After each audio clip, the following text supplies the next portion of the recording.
Señoras y señores, buenas tardes. Sean bienvenidas y bienvenidos a la séptima ponencia de la Jornada Académica Virtual Internacional, la etapa intermedia y el juicio oral. Para iniciar la actividad, saludamos a las distinguidas autoridades que nos acompañan el día de hoy.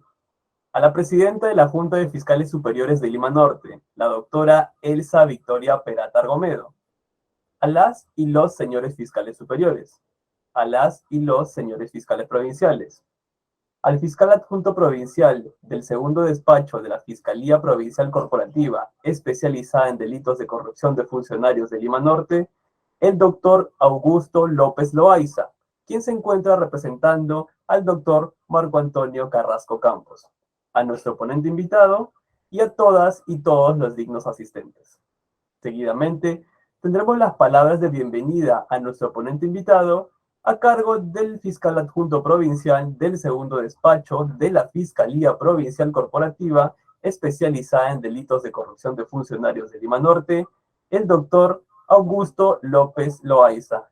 Doctor López, muy buenas tardes. Por favor, si fuera tan amable de encender su micrófono para hacer uso de la palabra. Muchas gracias. Buenas tardes. Doctora Elsa Victoria Perata Argomedo, presidenta de la Junta de Fiscales Superiores, señores fiscales superiores, personal fiscal, administrativo y público en general. En esta oportunidad los saluda Augusto López Loaiza, fiscal adjunto provincial del segundo despacho de la Fiscalía Especializada en Delitos de Corrupción de Funcionarios de Lima Norte.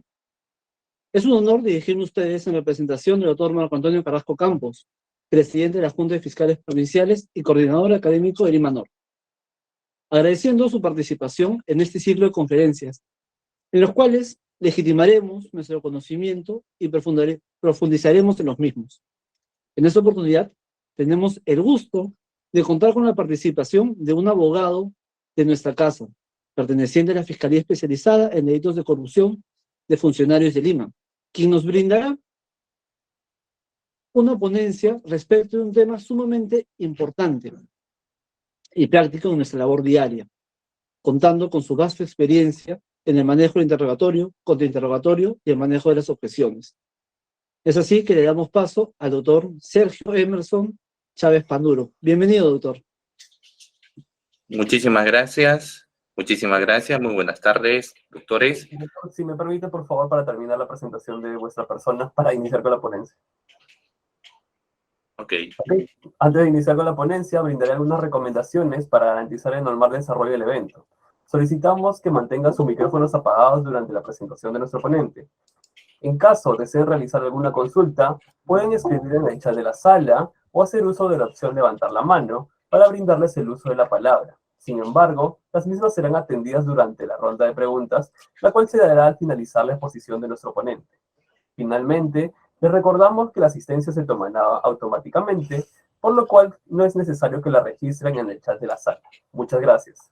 Dicho esto, iniciamos con la actividad programada para el día de hoy. Como séptima ponencia, tenemos el tema el manejo del interrogatorio, contrainterrogatorio y las objeciones, a cargo del doctor Sergio Emerson Chávez Panduro, quien es abogado de la Fiscalía Provincial Corporativa especializada en delitos de corrupción de funcionarios de Cercado de Lima, Breña, Rímac, Jesús María, magíster en Derecho y Ciencias Penales y magíster en Derecho Constitucional y Derechos Humanos por la Universidad Nacional Mayor de San Marcos, magíster en Derecho Constitucional por la Universidad San Martín de Porres. Con ustedes, el doctor Sergio Emerson Chávez Panduro. ¿Cómo está, doctor Chávez? Ahora sí, por favor, si fuera tan amable de iniciar con su disertación. Muchísimas gracias, doctor. Buenas tardes, ¿me escuchan? ¿Sí? Ok, muchísimas gracias al Ministerio Público de Lima Norte y muchísimas gracias a quienes están presentes en la clase del día de hoy. Es para mí un gusto y un honor estar presente en este ciclo de capacitaciones que ustedes ya han estado teniendo en anteriores ocasiones.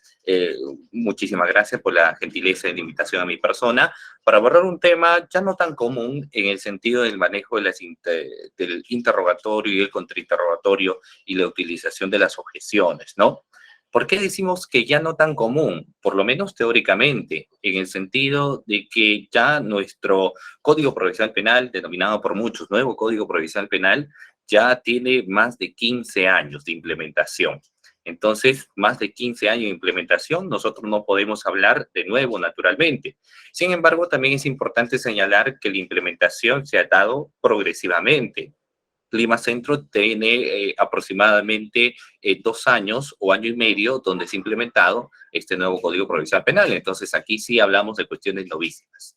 Si nosotros recordamos esta implementación del nuevo Código Procesal Penal, tiene una serie de principios que no se tenía con el Código de Procedimientos Penales del año de 1940. Este nuevo Código Procesal Penal, dentro de sus principios tiene un principio bandera. El principio bandera no es otra cosa, 2 principios que yo puedo resaltar. Una de ellas, el principio de celeridad procesal, ¿no? Porque nosotros sabemos que a nivel actualmente de un proceso de investigación, los procesos se tienen que dar de manera inmediata, célere, los plazos son perentorios y de estricto cumplimiento. Si no se cumple un plazo durante el desarrollo de la investigación, obviamente la defensa podría recurrir a una forma de tutela que es el control de plazo, ¿no? Entonces, los plazos procesales, dependiendo del caso, si sea simple, 120 días, complejo 8 meses, o caso de criminalidad organizada hasta 36 meses, se tiene que cumplir. Entonces, el principio de celeridad procesal ha sido uno de los principios trascendentales de esta reforma, cambio del Código de Procedimientos Penales de 1940 a este nuevo Código Procesal Penal. Luego de ello ha existido otro principio igual de importante, ¿no?, que va de la mano del perfil que debe tener todo abogado, y ni qué decir de quienes deciden irse por el lado del derecho penal. ¿De qué principio hablamos? Del principio de oralidad, ¿no? Para muchos el principio de oralidad viene a ser el principio emblema, el principio bandera del nuevo sistema procesal penal. Esa oralidad nos permite deducir lo siguiente. Sabemos nosotros, obviamente, que existen 3 etapas procesales, ¿no? Una investigación preparatoria que tiene sus diligencias preliminares, tenemos una etapa intermedia, pero también tenemos una etapa estelar del juicio oral. 100% oral no es nuestro sistema. En investigación preparatoria es mixto, prima la escrituralidad, y en las cuestiones de audiencia la oralidad. En la etapa intermedia, de la misma manera, prima la escrituralidad y también vamos a tener la oralidad. Pero el juicio oral, digamos que es 99% oral, ¿no? O para muchos 100% oral. Es decir, ese principio de oralidad, la cual ha sido catalogado hace 15 años atrás como un principio emblema, lo vamos a tener que desarrollar en esta etapa estelar del proceso, es decir, el juicio oral. Para ello, vamos a hacer una serie de diferencias, porque cuando llegamos al contexto y concepto de oralidad, suele existir una serie de equivocaciones que a menudo se ve. Por ejemplo, existe una gran diferencia entre lo que viene a ser un estilo de litigar y una técnica de litigación oral, doctores, ¿de acuerdo? O sea, hay que tener presente ello. No es lo mismo hablar de una oralidad que hablar de un estilo de litigar. Son 2 cosas totalmente distintas, son 2 cosas totalmente diferentes, pero a menudo se suele confundir. Obviamente nosotros como integrantes del Ministerio Público sabemos diferenciar ello, pero les voy a poner un ejemplo rápido y voy a pedir también la participación de ustedes. ¿Qué sucede si un sujeto procesal, ya sea el fiscal o el abogado defensor, llega a la etapa estelar del juicio oral y al momento de la exposición de su alegato de apertura o el alegato de clausura o al mismo momento de interrogar o contrainterrogar, levanta la voz? ¿No? Levanta la voz. Ustedes han escuchado y quienes han participado en varias audiencias han podido observar, ¿no?, que hay varios abogados que al momento de disertar su alegato de apertura levantan en demasía la voz. La interrogante sería el levantar la voz, ¿no?, de manera alta, fuerte, al punto incluso de gritar, ¿forma parte de una técnica de litigación oral o es un estilo de litigar? ¿Qué opinan ustedes? ¿Será una técnica de litigación oral o será un estilo de litigar? Ustedes tienen el chat y a través del chat pueden responder este interrogante, ¿no?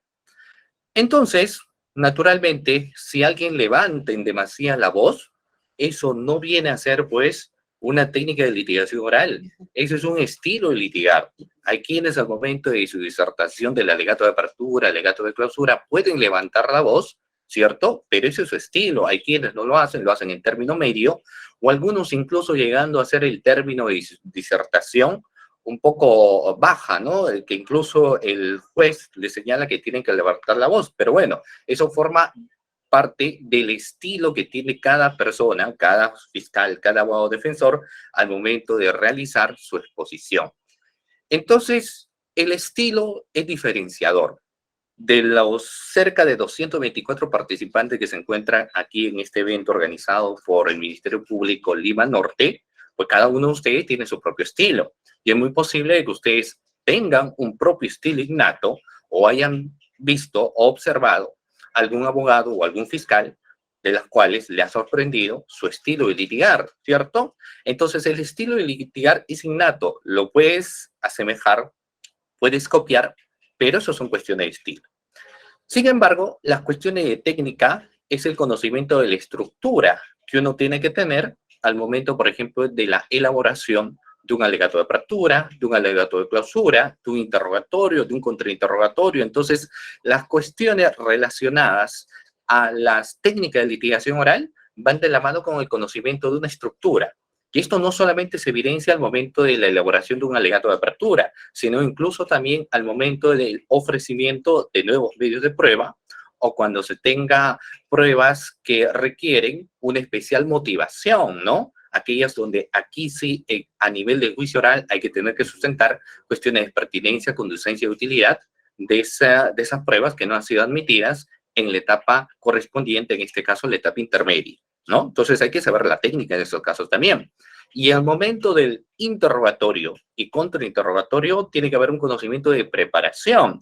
Y las preparaciones van más allá del simple hecho de poder entregar, por ejemplo, a un testigo un pliego de preguntas y decirle, estas son las interrogantes que te voy a hacer a juicio oral y esto es lo que tú tienes que decir, ¿no? Van más allá de eso, sino van también del conocimiento de cómo uno tiene que interrogar a nivel del juicio oral y saber algunas técnicas o estrategias que nos van a permitir a nosotros enriquecer lo que viene a ser nuestra teoría del caso. ¿De acuerdo? Muy bien. Entonces, dicho esto, voy a continuación presentarles unas diapositivas. ¿Ya? Muy bien. Vamos a compartir pantalla con ustedes. ¿Correcto? Y aquí está. ¿Cierto? Muy bien. Podemos visualizar las diapositivas. ¿Correcto? Ahí tenemos las diapositivas con las cuales vamos a trabajar entonces en esta sesión de clase. Ustedes lo pueden visualizar ahí. ¿Cierto? Muy bien. A través del chat también ustedes me pueden confirmar si pueden visualizar o no las repetidas diapositivas que yo les estoy poniendo aquí.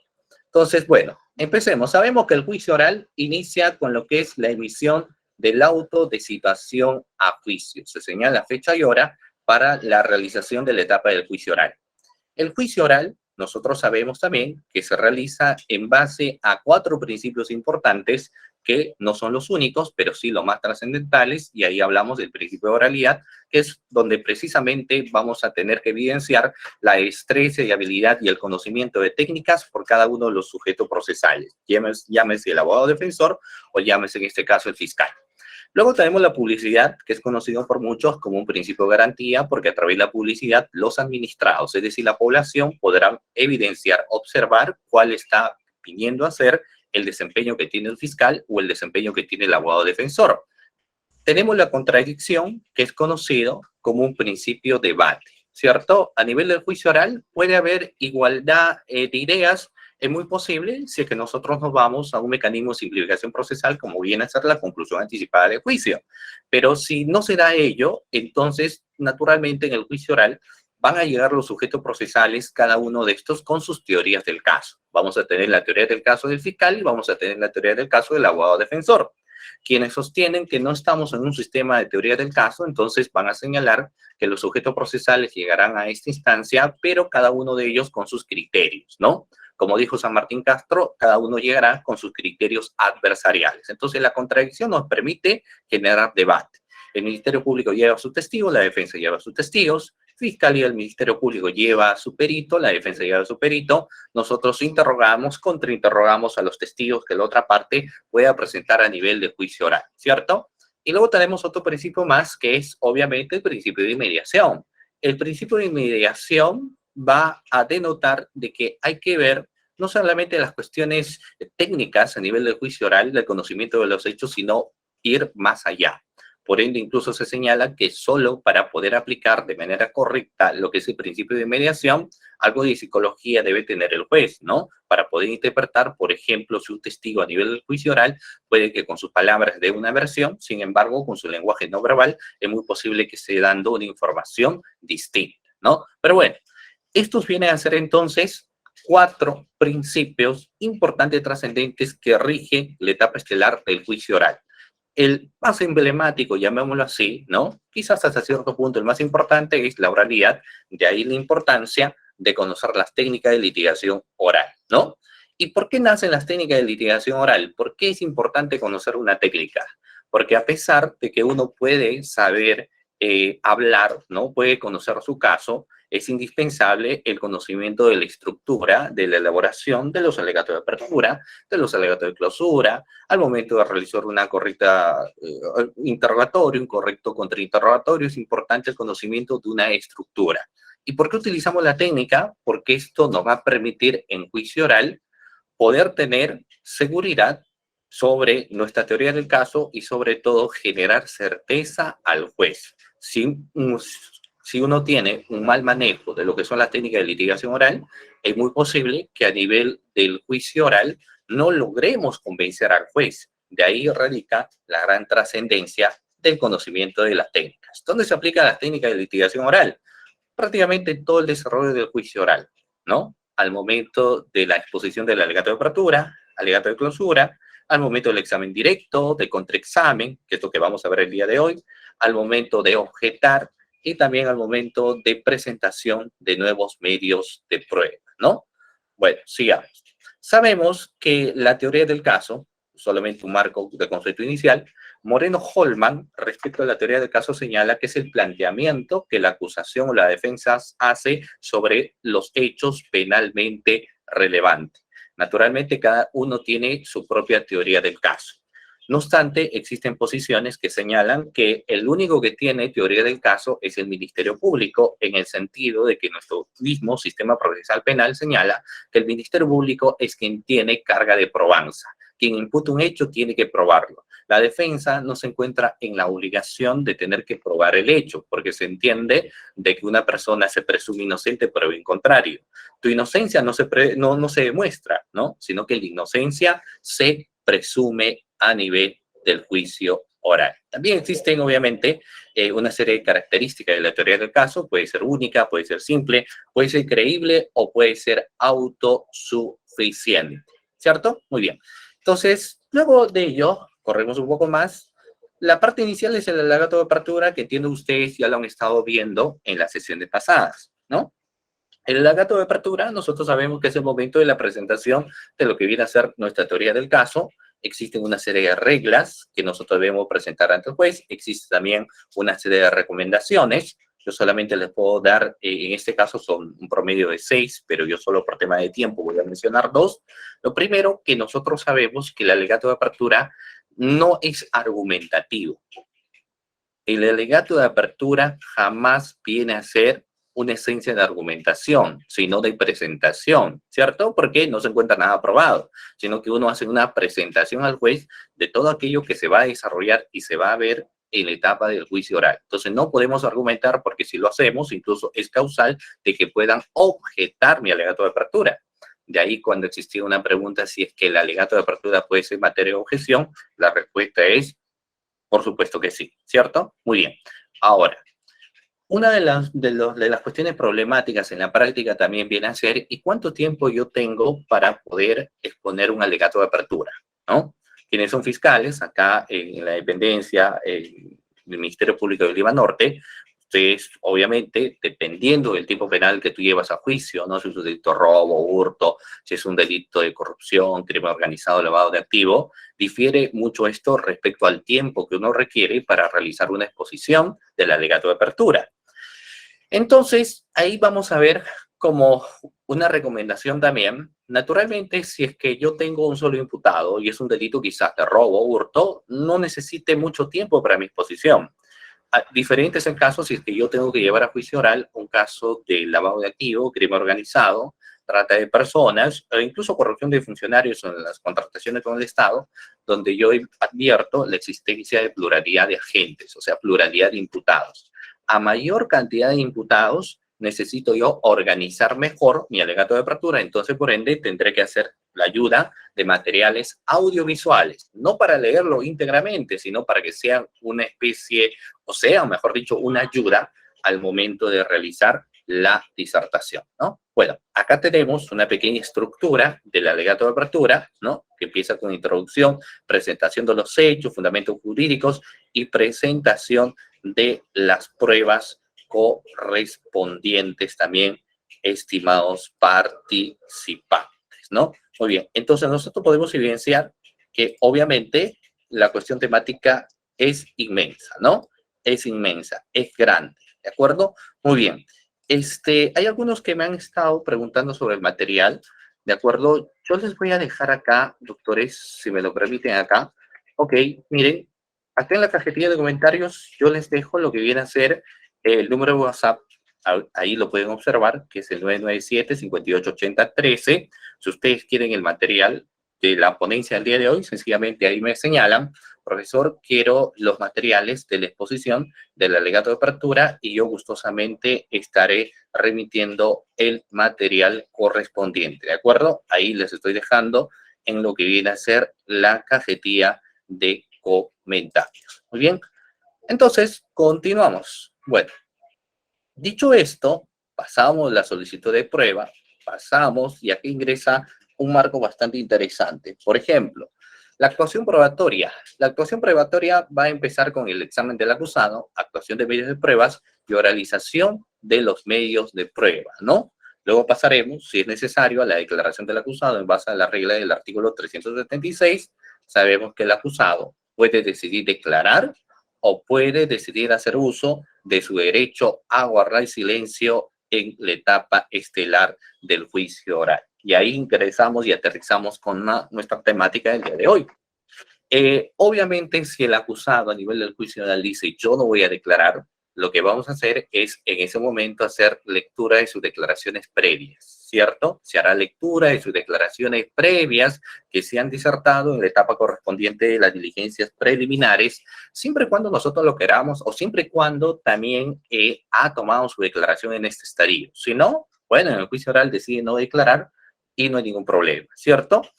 Pero también el acusado puede decir, un momentito, yo voy a disertar, yo voy a declarar, yo no voy a hacer uso de mi derecho a guardar silencio, sino que voy a exponer al juicio oral.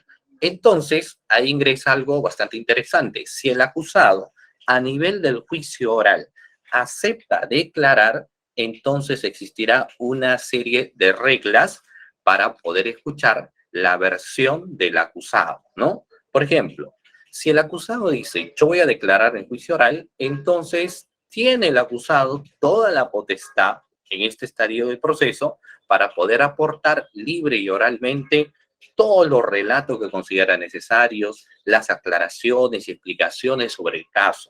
Es decir, es el momento procesal oportuno para que el acusado a nivel del juicio oral pueda explicar, pueda señalar, pueda quizás justificarse también de todo y cuanto haya sucedido sobre unos hechos que se le están imputando. Llega en ese momento el punto donde hay que tener que interrogar al acusado, pero también hay que tener en cuenta que no se trata de interrogar por interrogar. O sea, no es que se trata, por ejemplo, de yo decir, mira, voy a interrogarte y puedo utilizar todas las preguntas que sean necesarias, todas las preguntas que yo deseo. Tampoco es así, sino que existen unas reglas al momento de poder interrogar. Por ejemplo, como nosotros observamos en las diapositivas que yo les presento, el interrogatorio siempre va a estar dirigido, doctores, a aclarar las circunstancias del caso o demás elementos necesarios. Todo ello para poder medir la pena y la reparación civil. O sea, no es cualquier pregunta. No te puedo hacer preguntas que nada tienen que ver con el hecho. O si el acusado ya dio una versión sobre un determinado punto, no le puedo hacer preguntas relacionadas a otros temas, ¿cierto? Por ende, es que en el punto número C señala que el interrogatorio siempre está sujeto a que las preguntas que se van a tener a bien de formular primero tienen que ser directas, ¿no? Al punto, directo al grano, como dicen en el argot popular. También tienen que ser claras, porque si no es clara, estoy yo en presencia de lo que viene a ser una pregunta confusa. Y la pregunta confusa es materia de una objeción, ¿cierto?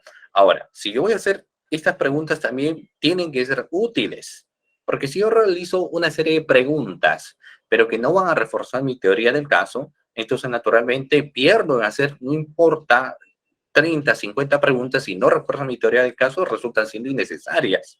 Como diría una frase, ¿no? La cantidad de preguntas no significa que sean calidad de preguntas. Yo podría realizar 10 preguntas, podría hacer 11 preguntas o incluso 5, pero que sean suficientes para el reforzamiento de lo que viene a ser mi teoría del caso. A diferencia, por ejemplo, si yo quiero hacer cerca de 100 preguntas, pero estas no están dirigidas a esclarecer los hechos, entonces resultan siendo innecesarias. Por ende, es que la pregunta tiene que ser útil, nos dice. Ahora, pero ¿cómo se frena ello? ¿No? Porque también el legislador pensó sobre este tema, o sea, pensó lo siguiente. ¿Qué sucede si es que el que interroga, ya sea el fiscal, o, bueno, en este caso, en el caso del acusado, el fiscal, hace preguntas, pero que sean repetitivas, hace preguntas sugestivas, hace preguntas capciosas, hace preguntas impertinentes, hace preguntas innecesarias? Entonces, obviamente, el legislador lo que señaló fue lo siguiente: si que existe este tipo de preguntas, entonces estas se podrán tener a bien de objetar, ¿no? Podremos hacer uso de lo que vienen a ser las objeciones. Es una forma de frenar ello, ¿de acuerdo? Muy bien, continuemos. ¿Qué más podemos evidenciar? Pues lo siguiente, ¿no? Vamos a ver. Examen de testigos y examen de peritos. Hay muchos que han estado viendo los materiales reiteradamente. En la cajería de comentarios les puse yo ahí el número de WhatsApp, que es el 997-5880-13. Ustedes pueden pedirme, simplemente me dicen: profesor, los materiales del interrogatorio, y yo los remito, ¿ya? Muy bien. Luego tenemos algo bastante interesante, que es el examen de testigos y el examen de peritos. Mire, ¿cuál es el objeto del examen de testigos? Para empezar, hay que tener en cuenta, y quienes estamos en la práctica, obviamente que interrogar a un testigo no siempre resulta siendo fácil, ¿cierto? Interrogar a un testigo no siempre resulta siendo fácil. ¿Por qué? Porque ¿quién es un testigo? Para empezar, es un testigo, es una persona que estuvo en un momento y un hecho determinado.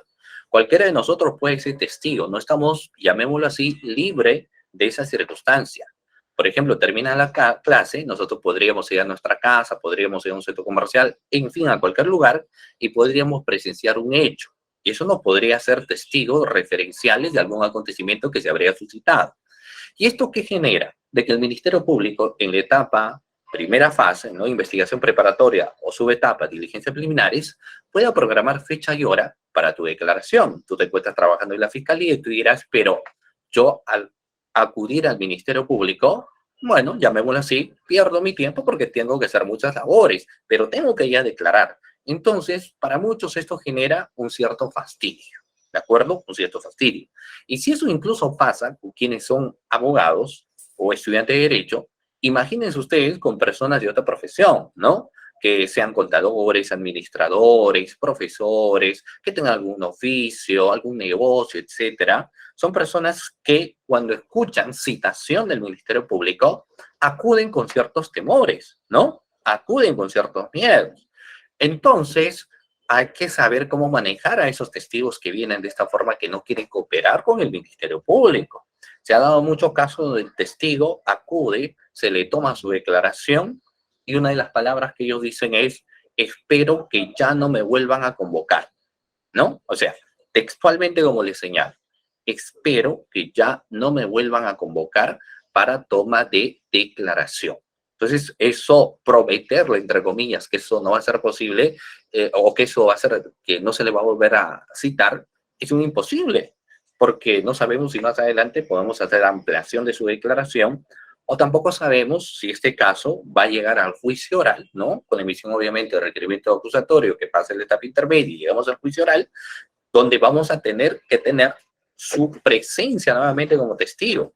Y esto resulta siendo muy incómodo, entonces, para varios testigos. Entonces ahí ingresa la importancia, por ejemplo, de cómo preparar a esos testigos en el juicio oral, ¿no? O sea, no es tan sencillo como decir, bueno, lo declararé hostil, o bueno, aplicaré los procedimientos. Entonces yo tengo que tener un testigo, obviamente, cuya información pueda ayudar a reforzar lo que viene a ser mi teoría del caso. Si yo ya tengo mis testigos, que obviamente los he presentado dentro del requerimiento acusatorio, ¿no? Y luego llegamos a la tercera etapa, que es el juicio oral, tengo que hacer una revisión de todos mis testigos que voy a presentar en juicio, ¿no? Todos mis testigos. Y uno va conociendo, obviamente, como fiscal, a tus testigos que vas a llevar a juicio oral. Uno se da cuenta qué testigos me van a dar información relevante, qué testigos me dan una información, pero que quizás solamente me permita tener algunas conexiones con los hechos, o qué testigos son los que se denomina testigos claves. O sea, uno sabe que no todos los testigos dan una información igual. Hay testigos cuya información va a ser más relevante para poder reforzar lo que viene a ser mi teoría del caso. Entonces, también en el juicio oral yo tengo que revisar qué testigos cuento, ¿no? ¿Con qué testigos voy a llegar al juicio oral? Ahora, ¿cuál es el objetivo, no? De ese examen directo de mi testigo.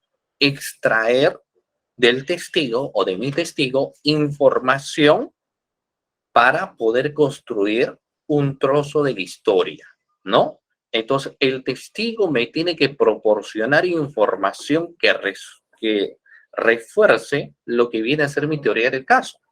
Finalmente, como alguien diría, el alegato de apertura es una presentación de tus hechos, ¿no? La oralización de prueba documental también. Pero un testigo, ¿no? Es quien te va a dar una información muy importante, trascendental, que va a ayudar a esclarecer los temas en controversia, en la cual le diremos al juez no solamente es la versión que yo tengo, ¿no? En el requerimiento acusatorio, sino que esta, aparte de ser reforzada con las cuestiones probatorias, tengo a una gama de testigos quienes van a dar una información de calidad y van a reforzar lo que viene a ser nuestra teoría del caso. Entonces hay que saber ello, ¿no? Extraer información vital. ¿Y por qué esto es importante? Porque uno también no se puede confiar del testigo que lleva juicio oral. A veces uno puede tener un testigo, no lo preparaste, pues esperaba que el testigo dé la misma versión que dio en la etapa de diligencia preliminar y en el juicio oral da solamente el 50% de la versión. Y obviamente a veces esto sucede porque no ha existido una adecuada preparación a ese testigo antes de llevar a cabo el juicio oral. Entonces uno no se puede confiar, ¿no? Uno puede decir, bueno, es el testigo, dará información, en el juicio oral no vemos, sino que tiene que existir naturalmente una preparación adecuada. Por ende, ingresa eso, ¿no? ¿Cómo preparamos al testigo? ¿De qué forma se prepara el testigo? Primero, podríamos señalar una serie de circunstancias, ¿no? Como por ejemplo, definir cuál va a ser la narración de nuestro testigo.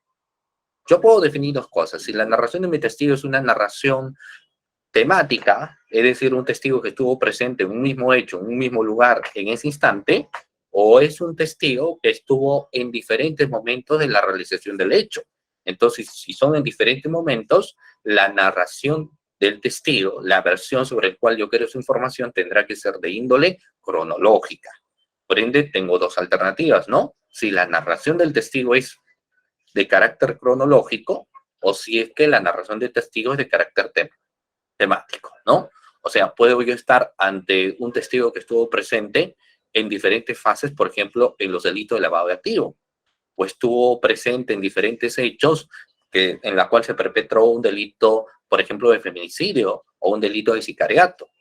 O puedo estar solamente ante un testigo que estuvo presente cuando Pepito disparó a Juan, por ejemplo, ¿no? Un testigo presencial de los hechos.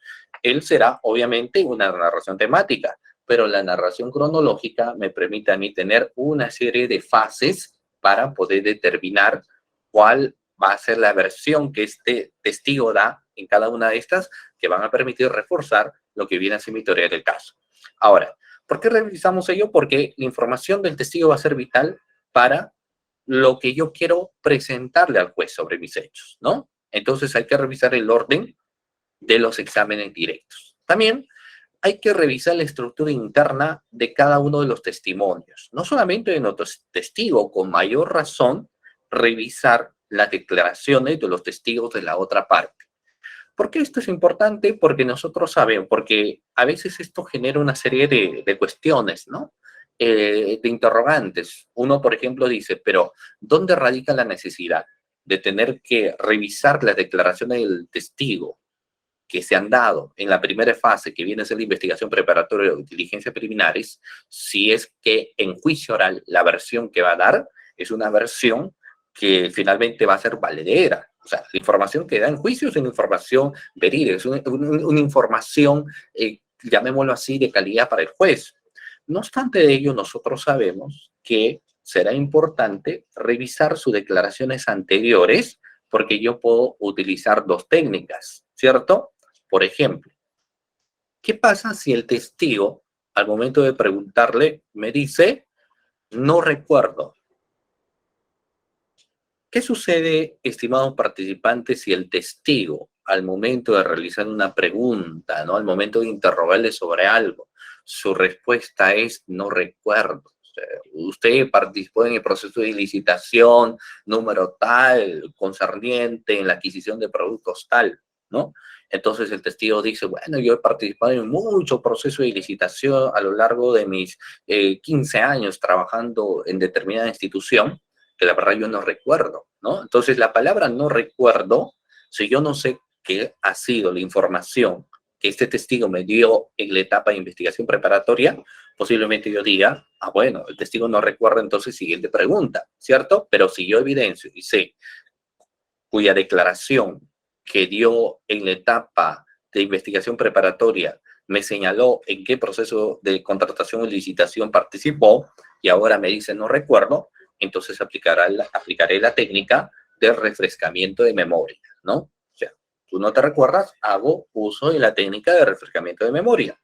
También podría darse el caso si el testigo me da una versión diferente. Por ejemplo, yo tengo un testigo que en investigación preparatoria en un delito de violación señaló que él estuvo presente en una fiesta que observó cuando el ahora acusado bailó con una señorita, le sirvió un vaso de limonada, abrió un sobre y echó del sobre, roció todo el sobre dentro de lo que viene a ser este jugo de limonada.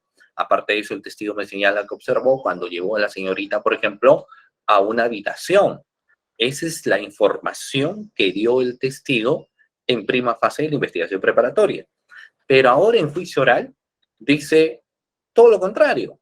Por ejemplo, ahora en juicio oral dice, lo que sucede es que sí, efectivamente, yo estuve en la fiesta, pero lo máximo que puedo advertir es cuando bailaron los dos.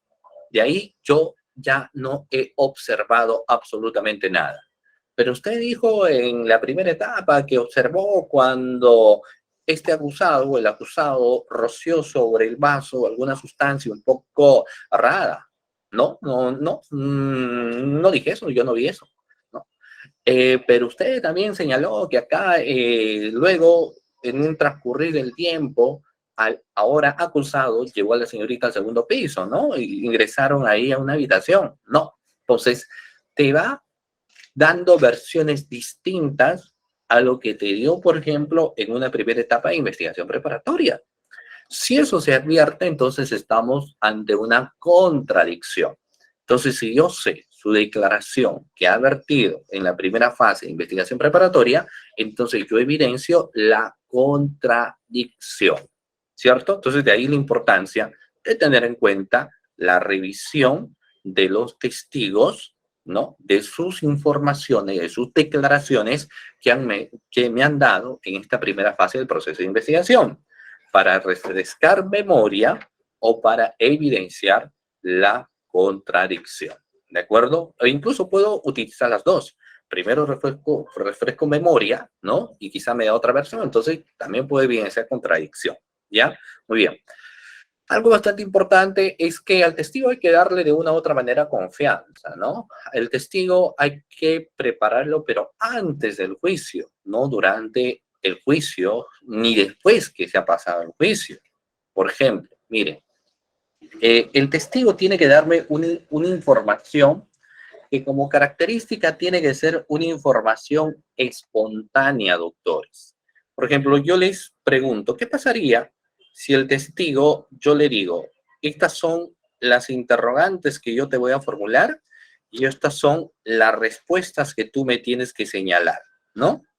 ¿Qué pasaría, por ejemplo, en ese caso en particular, ¿no? Vamos a ver. ¿Qué sucedería si yo le digo, ¿sabes qué, testigo? Estas son las preguntas que te voy a hacer y estas son las respuestas que me tienes que decir, ¿no? Entonces yo, para empezar, va a suceder muy posible el siguiente problema, de que el testigo, muy obediente, puede ser de que se haya aprendido todas las preguntas, ¿no? Y también se hayan mecanizado todas las respuestas y el contenido problemático, ¿saben cuál va a ser? Que cuando lleguemos al juicio oral, le hago la pregunta y de manera robotizada, el testigo empieza a responder, ¿no? O sea, es como cuando alguien va a dar una exposición, se entiende que uno tiene que decir de todo y cuanto sepa, conoce, porque previamente ha estudiado. Muy diferente que cuando alguien va a dar una exposición y lo dice de forma robotizada, ¿no? O sea, de forma lineal. Si el juez aplica inmediación, vamos a estar ante un testigo que, si bien es cierto, con sus palabras nos dice algo, no se le va a creer, ¿no? Porque eso es lo negativo, que cuando alguien llega robotizado a nivel del juicio oral, sabiendo o preparando, son palabras prefabricadas, ¿de acuerdo? Entonces hay que hacer un ensayo, por ende, informal con el testigo para prepararlo adecuadamente, ¿de acuerdo? Muy bien. ¿Cuál es la estructura del examen, pues, de los testigos ya a nivel del juicio oral? Primero empezaremos con el juramento, promesa del testigo, ¿no? Se le saluda al testigo, hay preguntas obviamente introductorias, hay que hacer luego las preguntas de legitimación del testigo, hay que formular las preguntas que permitan al tribunal conocer básicamente la descripción del contexto y de la escena, hay que formular algo bastante interesante, preguntas que permitan al testigo describir las acciones y los hechos que van a tener de una u otra forma que reforzar lo que viene a ser nuestra teoría del caso. Por ende, es importante también conocer una serie de tipos de preguntas. Vamos a ver. Un primer tipo de pregunta que nosotros podríamos desarrollar o podríamos señalar básicamente, doctores, es lo siguiente, las preguntas introductorias.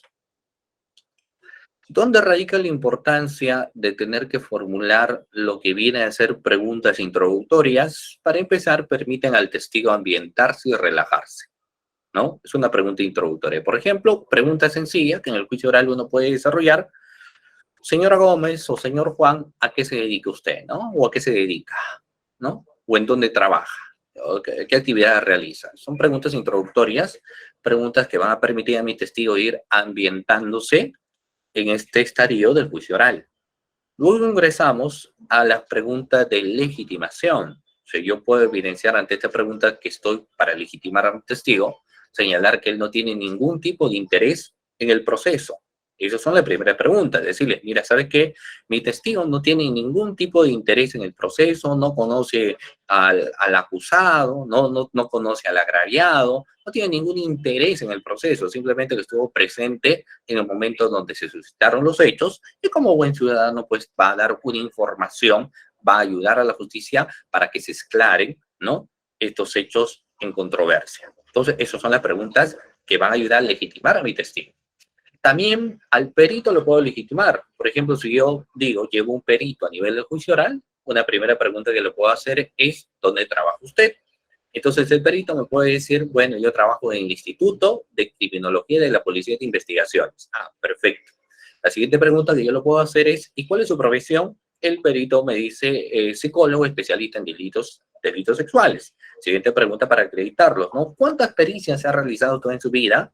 He realizado un promedio de 90 pericias. ¿Usted tiene galardones? ¿Usted tiene reconocimientos? Sí, tengo reconocimientos, ¿no? ¿Usted aparte de eso se dedica a alguna actividad que está relacionado con su profesión? Sí, soy catedrático universitario, dicto en pregrado, posgrado, etcétera, ¿no? Entonces, fíjense que estos van a ser preguntas que van a permitir acreditar a nuestro testigo, a nuestro perito. Esas son las primeras formas de preguntas que uno puede hacer. Dicho ello, luego uno pasa a otro tipo de preguntas que vienen a ser las preguntas de transición. En el caso de la pregunta de transición, salteamos de las preguntas introductorias para seguirnos a los hechos que son materia de controversia. Por ejemplo, una forma de conectarnos de las preguntas introductorias a la pregunta de transición vendría a ser lo siguiente. Establecido lo anterior, ahora quisiéramos que nos encontremos o que nos centremos en lo que ocurrió, por ejemplo, el 5 de octubre, ¿no? Entonces, fíjense ustedes que hago un cambio en esas primeras preguntas iniciales, que son las preguntas introductorias, ahí me directo a lo que ha sucedido el 5 de octubre o el 14 de febrero. Es decir, ahora ya nos concentramos en los hechos materia de controversia a nivel del juicio oral. Luego existen una serie de preguntas también, ¿no? Muy conocidas, entiendo yo, por cada uno de nosotros, como vienen a ser las preguntas abiertas y las preguntas cerradas. En caso de una pregunta abierta, obviamente invitan al testigo a hablar sin hacerle ninguna pregunta en particular o haciéndole una que por su generalidad no tiene en realidad una dirección definida. Con la pregunta abierta vamos a permitir que el testigo explique, aclare, mencione, señale, todo. Naturalmente, una pregunta abierta lo vamos a hacer para nuestros testigos.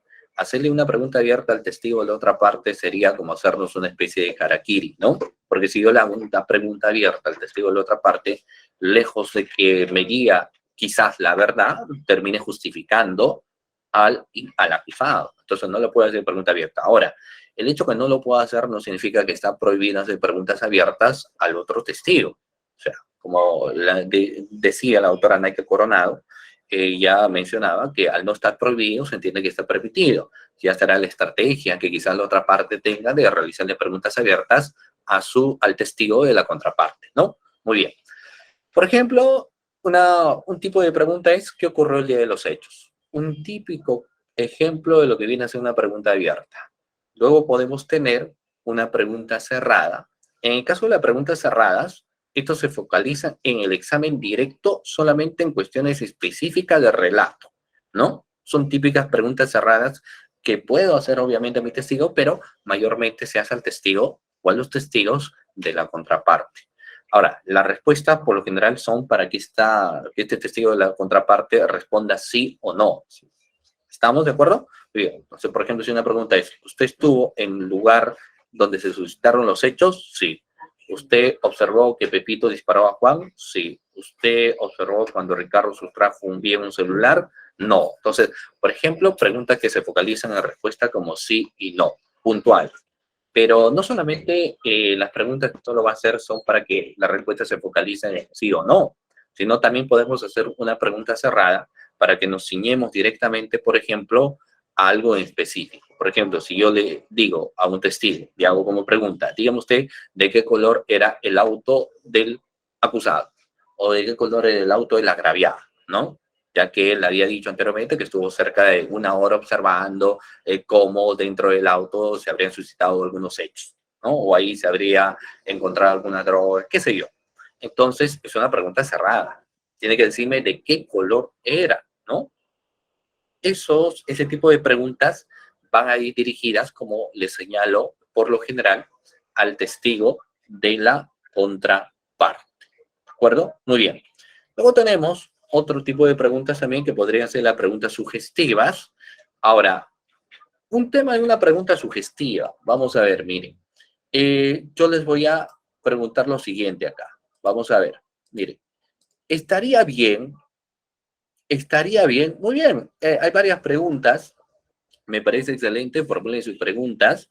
¿De acuerdo?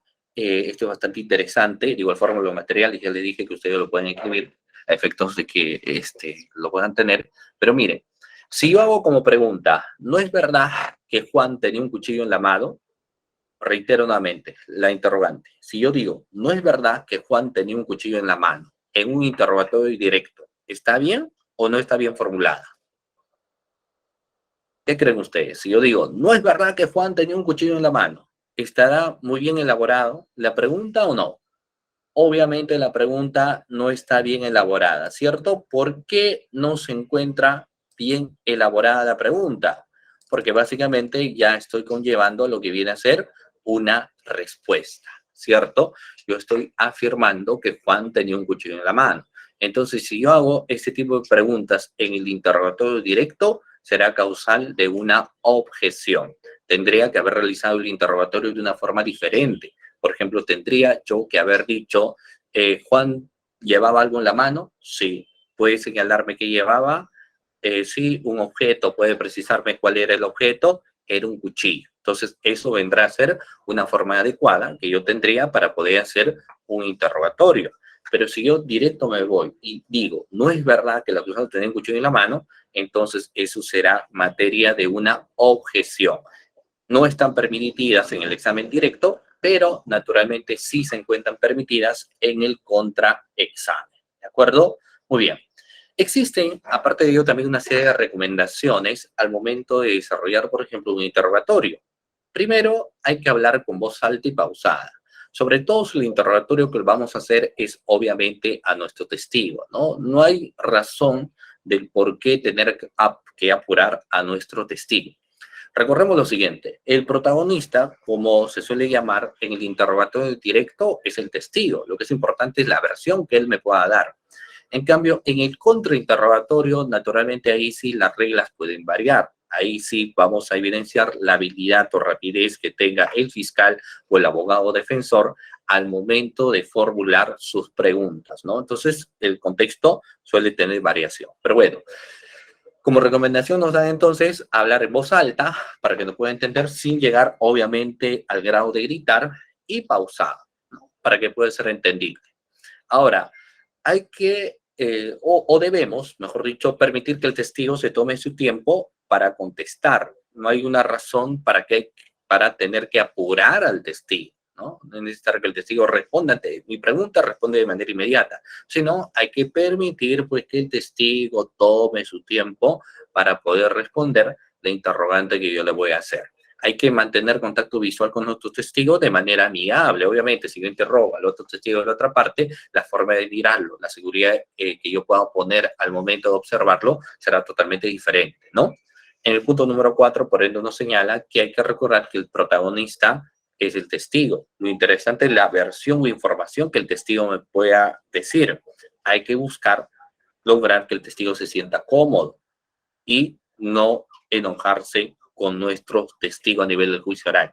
Y para ello hay que prepararse, ¿no? Y esto suele darse sobre todo para quienes, obviamente, ya tienen varias batallas a nivel del juicio oral, la situación es diferente, sobre quienes recién empiezan en los debates del desarrollo del juicio oral. Ahí es distinto, incluso en quien es abogado no preparado en el juicio o defensa no preparada en el juicio oral, al momento de interrogar o contrainterrogar, podría tener cierto grado de nerviosismo. Si eso le pasa a un hombre de derecho, ¿no? Que se entiende, va de la mano siempre con la práctica del juicio o simulaciones que hizo en pregrado o en diferentes talleres que se habrían desarrollado, pero impera cierto grado de nerviosismo, imagínense ustedes en quien no es hombre de derecho, ¿no? O sea, un testigo, el testigo es natural que por primera vez llega a juicio oral, va a dar una versión, se siente un poco nervioso y no sepa exactamente qué va a hacer. Entonces, si yo voy a interrogar a mi testigo, tengo que buscar las formas, obviamente, previo a ello, tendría que haberlo yo preparado para que mi testigo se sienta cómodo, ¿de acuerdo? Hay que escuchar lo que atentamente al testigo. Puede ser, porque esto sucede en varias ocasiones, uno puede llevar ya y haber preparado su pliegue de interrogantes en el juicio, pero es muy posible que en ese mismo instante el testigo me va dando versiones que quizás no lo habíamos tenido en cuenta al momento de hacer el ensayo informal, pero que ahora van a ser para mí un reto, llamémoslo así, para volver a hacer otras preguntas que vayan siempre con el objetivo de reforzar lo que viene a ser mi teoría del caso, ¿no? No leer, obviamente, porque está prohibido. No hay que confundir al testigo. Muy importante tener la claridad de lo que le voy a preguntar, porque si yo tengo duda en qué pregunta le voy a hacer al testigo, sencillamente mejor no lo hago. Porque si yo ingreso en una pregunta, yo confundiéndome, es muy posible que incluso el testigo se termine confundiendo más, ¿no? Aquí ingresan algunas cuestiones que podemos utilizar, por ejemplo, aprovechar la técnica del eco para reforzar algún punto especial. Esta es una cuestión como una pequeña estrategia, ¿no? Entonces, por ejemplo, yo le pregunto al testigo, ¿usted observó que Juan le sirvió Una limonada Raquela, sí, ¿no? Sí logré observar ello. ¿Podría precisarnos qué contenía o aparte de ello si echó algo, algún sobre dentro de la botella? Entonces él puede decir, sí, observé que fulano de tal echó un sobre dentro de la botella de la víctima. Entonces yo, como quiero reforzar que echó un sobre, repito nuevamente, ¿no? Echó un sobre. Entonces voy utilizando ahí lo que viene siendo la técnica L. También puedo hacerme al incrédulo para repetir la pregunta. El testigo dice, también observé cuando el acusado sirvió en la botella y echó una sustancia prohibida. Y yo puedo repetir, echó una sustancia prohibida, ¿no? O sea, como una forma de interrogante a manera de exclamación. Entonces, esto va reforzando, obviamente, puntos en específico.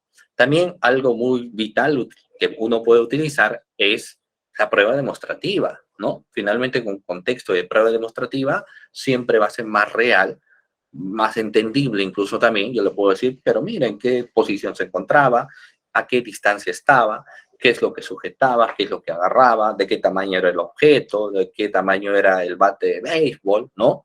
Etcétera. Todo ello para que me señale, para que me grafique, y esta nos va a permitir a nosotros tener un panorama diferente. No es lo mismo si, por ejemplo, uno puede entender de que Juan murió a consecuencia de una pedrada, entonces uno diría, pues bueno, hay que ver, murió de una pedrada, es distinto a señalarle, puede mencionarme de qué tamaño aproximadamente era la piedra, entonces él te puede graficar, bueno, era este tamaño, de tales dimensiones, y puede señalar con sus dos manos una piedra bastante grande, ¿no? Entonces también al testigo podemos señalarle que hagamos uso de la prueba demostrativa, ¿de acuerdo? El examen de peritos sigue obviamente las mismas reglas del artículo 376 del Código Procesal Penal, ¿no? Muy bien. En el examen de peritos, nosotros sabemos que se inicia con la exposición breve del contenido y las conclusiones de la pericia. O sea, el único sujeto procesal que a nivel del juicio oral sí podría tener un documento finalmente es el perito, ¿no? Para hacer un reconocimiento de su pericia, para poder evidenciar si éste ha tenido o no algún tipo de modificación. El único que lo hace es el perito, ¿no? Luego dirá si es la pericia, obviamente, que ha realizado, si ha sufrido o no sufrido alguna alteración, y después de ello serán debidamente interrogados los peritos. El interrogatorio directo versará al comienzo sobre la legitimación, es decir, sus estudios, sus calificaciones, años de experiencia, pericias realizadas, reconocimientos, galardones, diplomas, maestría, doctorado, o sea, todo vamos a buscar en ese sentido acreditar pues a nuestro testigo y en este caso a nuestro perito. La siguiente cara de la moneda es el contrainterrogatorio, o conocido como contraexamen o contraexamination, ¿no? Aquí sí las reglas cambian, obviamente. Es más sencillo interrogar. Por ende, es que hoy en día en los talleres de simulación que se suelen dar, es más sencillo quien hace el papel para que pueda interrogar que quien haga un contrainterrogatorio. Para el contrainterrogatorio hay que tener, obviamente, el conocimiento de algunas pautas, de algunas técnicas, de alguna estructura, para que nuestro contrainterrogatorio sea exitoso, ¿no? Pero bueno, vamos a definir algunas cuestiones ahí. El concepto de contrainterrogatorio o contraexamen es conocido también como un interrogatorio cruzado. Aquí vamos a tener una serie de objetivos. Dos objetivos en el caso del contrainterrogatorio. ¿Cuáles vendrán a ser los dos objetivos que nosotros encontramos en el caso del contrainterrogatorio? Fíjense ustedes. Primer objetivo es atacar la credibilidad personal del testigo del perito. Primer objetivo que uno tiene al momento de contrainterrogar. Siguiente objetivo, atacar la credibilidad de una o más partes del testimonio del testigo. O sea, dos objetivos que tengo en mi contrainterrogatorio. ¿Puedo lograr los dos objetivos? Extraordinario. Quizás solamente logre uno, también está muy bien. Pero, ¿cómo se inicia atacando la credibilidad personal del testigo del perito? Aquí lo que hay que hacer es ver si este testigo tiene algún interés con el caso. Por ejemplo, si es un familiar suyo, yo puedo desacreditar a ese testigo señalando que la información que versará a nivel del juicio oral no va a ser precisa, tampoco va a ser una información clara, sino más bien será una información que buscará justificar al acusado.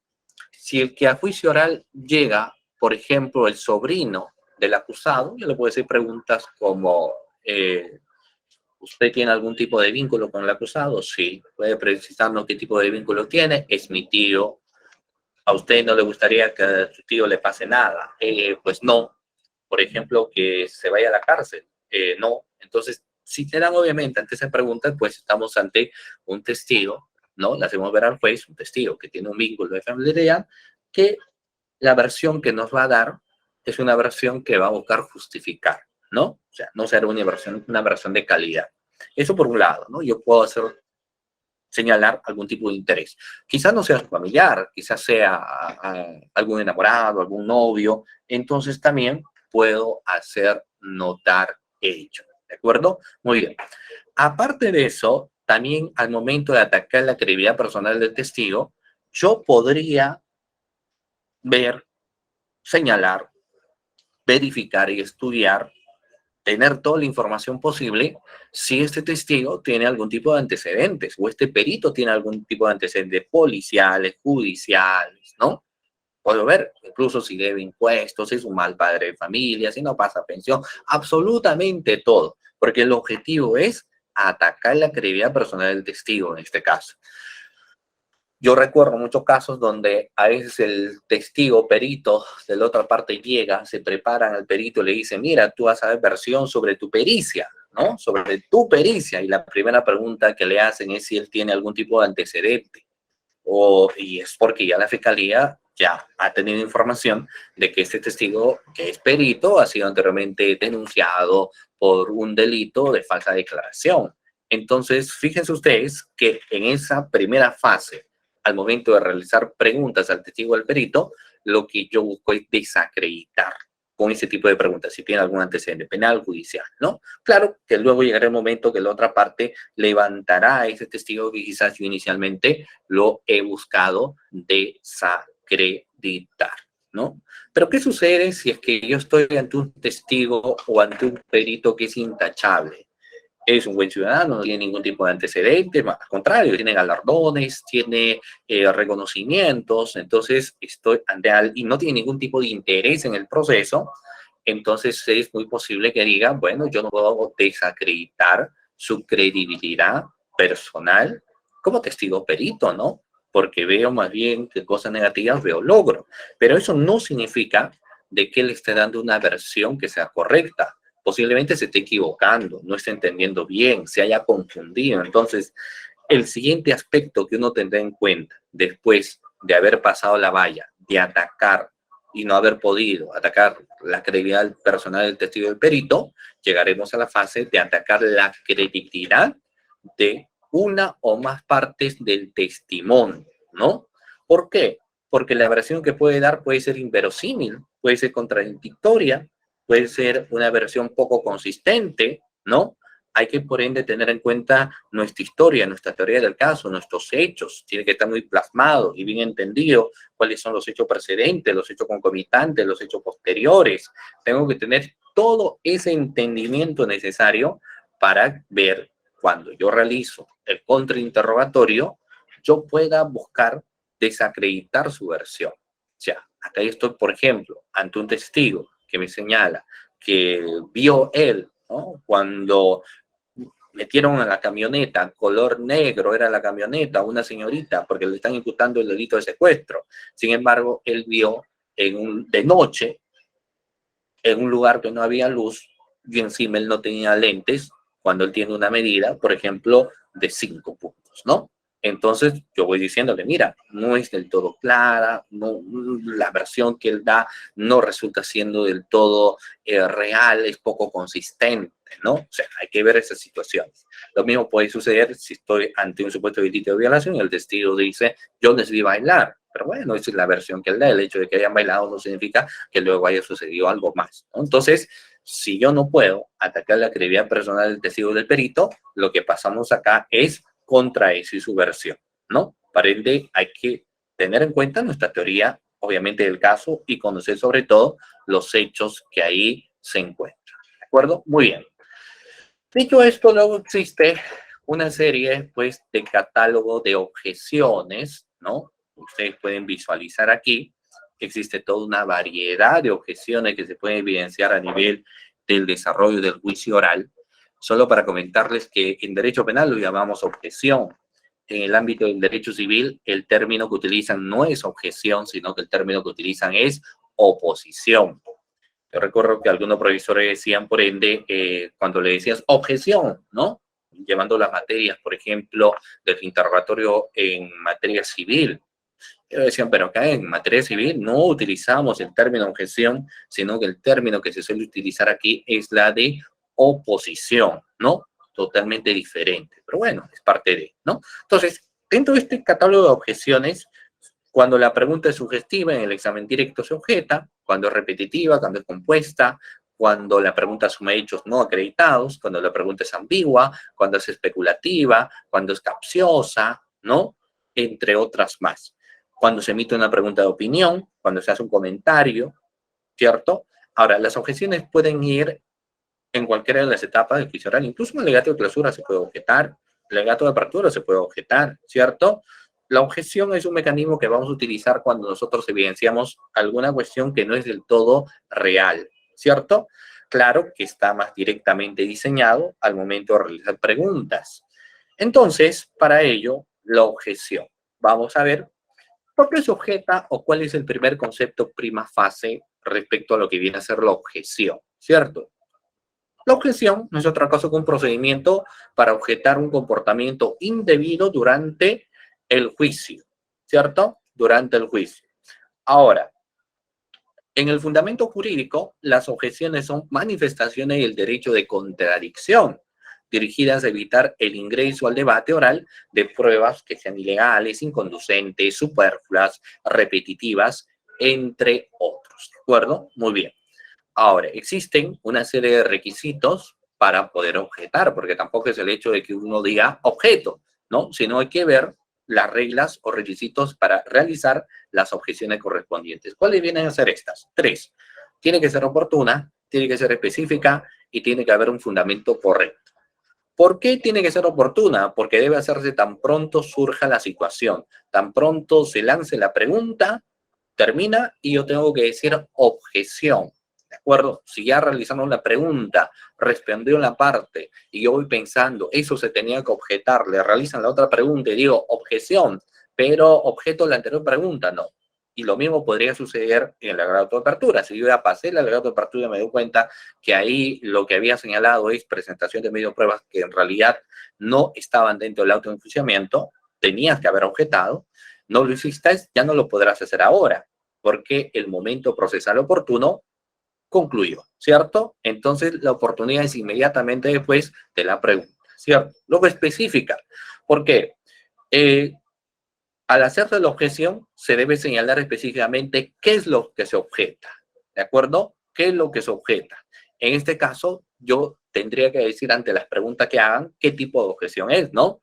Objeción por pregunta repetitiva, objeción por pregunta sugestiva, objeción por pregunta de opinión, ¿cierto? Objeción por pregunta impertinente, objeción por pregunta compuesta, ¿cierto? Objeción por pregunta sugestiva en el caso de un interrogatorio directo. Es decir, yo tendría que señalar cuál es la objeción. Y esto es a veces unas cuestiones que hay que revisar y hay que trabajar bastante.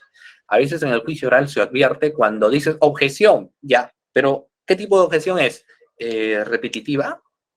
Lo lanzas como si estuvieras en duda y en una forma de interrogante. Compuesta, superflua, de opinión. ¿Y esto por qué? Porque todavía no nos es clara, ¿no? ¿Qué tipo de objeción es? Y después podría decirte, mira, no está del todo seguro, ¿no?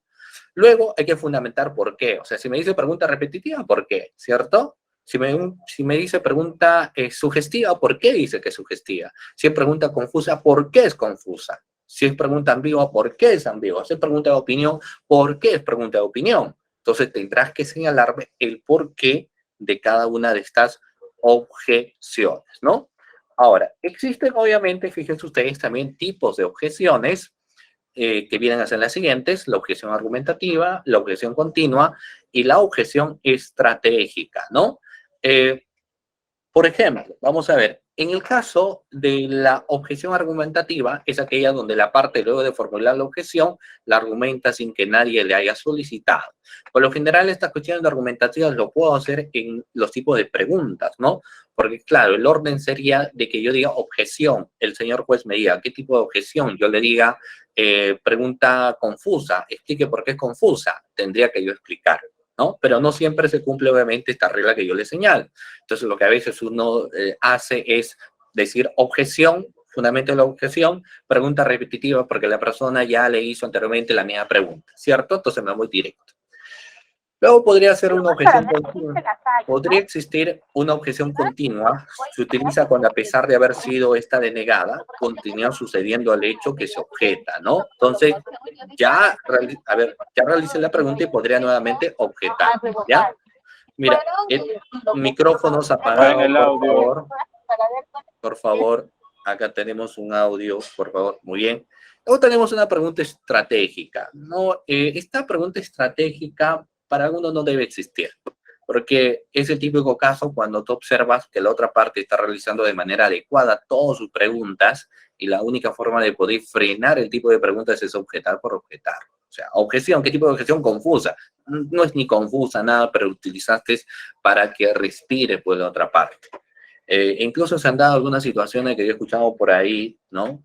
Quienes enseñan cuestiones de objeción y decían, bueno, lo que hacemos es a veces en la de separación, porque el fiscal está realizando de una manera adecuada el contrainterrogatorio, entonces tumbamos el vaso para que haya un tiempo, un respiro, para que mi testigo, pues, como lo están llenando de muchas preguntas y está diciendo cosas que quizás no debería decir porque no ayudan a mi teoría del caso, utilizan, pues, y ellos lo llaman estratégicas, ¿no? Por ende, que muchos señalan que solo el tipo de objeción podría ser argumentativa y en este caso sería continua, ¿no? Muy bien. Bueno, en la clase de objeciones son varias, lo hemos señalado, existe por una pregunta capciosa, ¿no?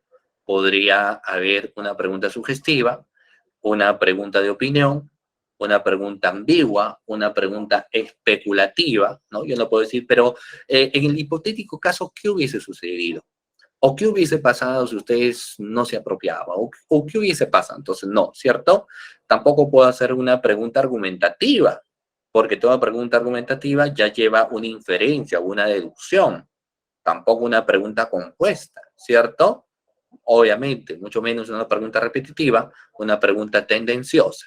¿De acuerdo? Muy bien, entonces, bueno, estas son algunos de los catálogos que nosotros hemos visto ahora en esta sesión de clase respecto a lo que son las objeciones, ¿ya? Lo que vienen a ser las objeciones. Muy bien, doctores. Entonces, hasta ahí, hasta este momento, concluyo mi participación sobre la manera de conclusiones finales. Bueno, en los contextos de conclusiones finales, y ahora vamos a pasar, entiendo yo, a lo que viene en la ronda de preguntas, hemos visto la importancia, en primer lugar, de la preparación del testigo, ¿no? La preparación del testigo es vital. Siempre se dice que si vamos a tener un buen juicio oral con testigos que nos van a dar muchas informaciones de calidad, siempre van a ser aquellas que previamente yo he tenido a bien de prepararlas. Lo mismo va a suceder cuando yo objeto. El éxito de la objeción lo voy a tener siempre y cuando yo sepa los tipos de objeciones existentes y en qué casos se tienen que dar. Si yo realizo un buen interrogatorio, si yo realizo un buen contrainterrogatorio, pero sobre todo dentro del contrainterrogatorio yo puedo utilizar muy bien las objeciones, siempre vamos a tener puntos para reforzar nuestra teoría del caso. Ahora, solo para finalizar, cuando uno interroga o contrainterroga, la respuesta de la otra parte siempre tiene que terminar con un sí. Jamás debe terminar con un no. ¿Usted estuvo presente? Sí. Si yo le pregunto, ¿usted estuvo presente? Y me dice no, entonces, por regla, ¿no? O mejor dicho, por una estrategia, ningún tipo de pregunta que le hagamos tiene que tener una respuesta negativa de la otra parte. ¿De acuerdo? Muy bien. Dicho esto, quiero agradecerles a cada uno de ustedes, también a los organizadores, al Ministerio Público de Lima Norte, por la cordial invitación a mi persona, quienes han estado presentes y quienes han estado realizando y formulando sus preguntas también en esta sesión de clase. ¿De acuerdo? Muchísimas gracias, estimados participantes. Entonces, yo ahora sí estaré atento a responder algunas preguntas interrogantes que ustedes puedan tener. Muchas gracias, doctor Chávez, por su interesante y magnífica disertación. Finalizada la presentación de nuestro ponente, daremos inicio a la ronda de preguntas. Doctor Chávez, tenemos algunas consultas que los asistentes nos han hecho llegar durante su ponencia y si me permite pasaré a leerlas para que puedan ser resueltas por su persona. Por supuesto. ¿Ok? La primera consulta nos la pasaron por interno y se lee así. En su experiencia, ¿cuál es el tipo de objeciones más utilizadas en un juicio? Es una pregunta bastante interesante. Mira, por lo general, las preguntas sugestivas. Las preguntas sugestivas. Uno ha evidenciado a veces, y las preguntas también de opinión, ¿no? Pero me quedo con las preguntas sugestivas. Esos términos de no es verdad, no es cierto, son tipo de preguntas muy comunes y frecuentes que se suele dar. O sea, uno está interrogando directamente, le dice, pero no es verdad que la otra persona le dijo tal, pregunta sugestiva. No es cierto que usted estuvo presente, pregunta sugestiva, ¿no? Porque muchas veces el quien interroga está pensando en el contrainterrogatorio más que en el interrogatorio. En los casos que yo he evidenciado dentro de las fiscalías anticorrupción, estos han sido el tipo de preguntas más. Luego, las preguntas especulativas también es otro tipo de pregunta bastante frecuente que se suelen dar, ¿no? ¿Qué hubiese pasado? ¿Qué hubiese sucedido? ¿Qué pasó? O las de opinión, ¿no? También. Entonces, pero yo me quedaría con las sugestivas, por lo menos en los últimos 2 años, ¿no? De casos que yo he visto. Muchas gracias, doctor, por atender la consulta. Registro que la doctora Milagros Lelia tiene la mano alzada. Doctora Lelia, muy buenas noches. ¿Desea realizar su consulta directamente?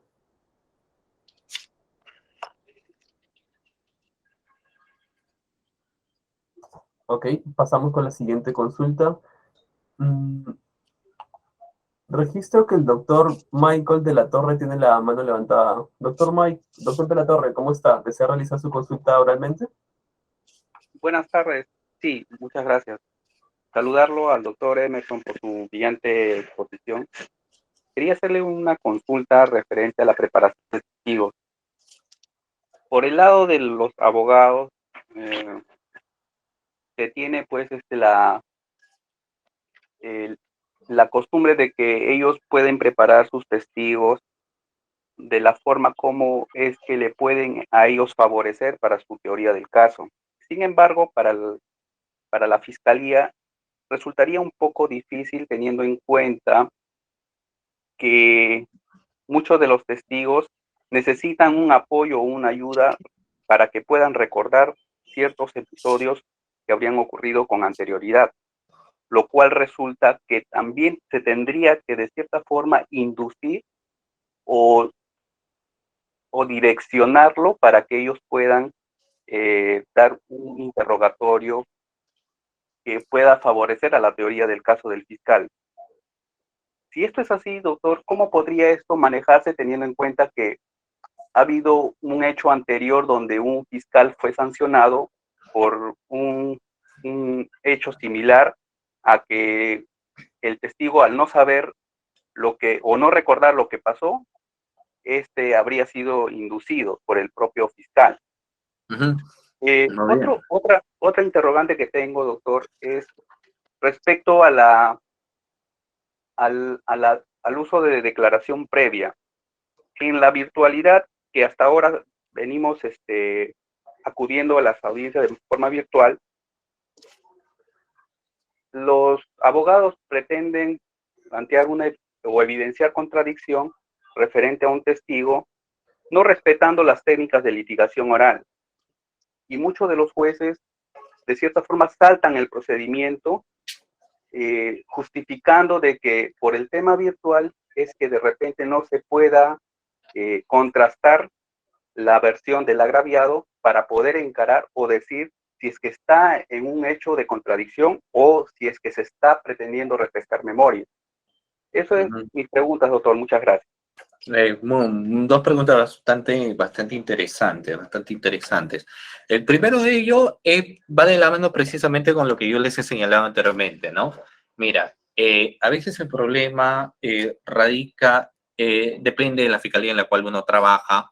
La fiscalía que ve en caso de violencia contra la mujer o los integrantes del grupo familiar un aproximado diario de 200 preguntas que puedan, 200 denuncias que puedan recibir, ¿no? Diariamente, 2 días tienes 400, en una semana puedes tener cerca de 1000 denuncias existentes, e imagínate todas estas en un mes y cuántas de esas van a llegar a juicio oral.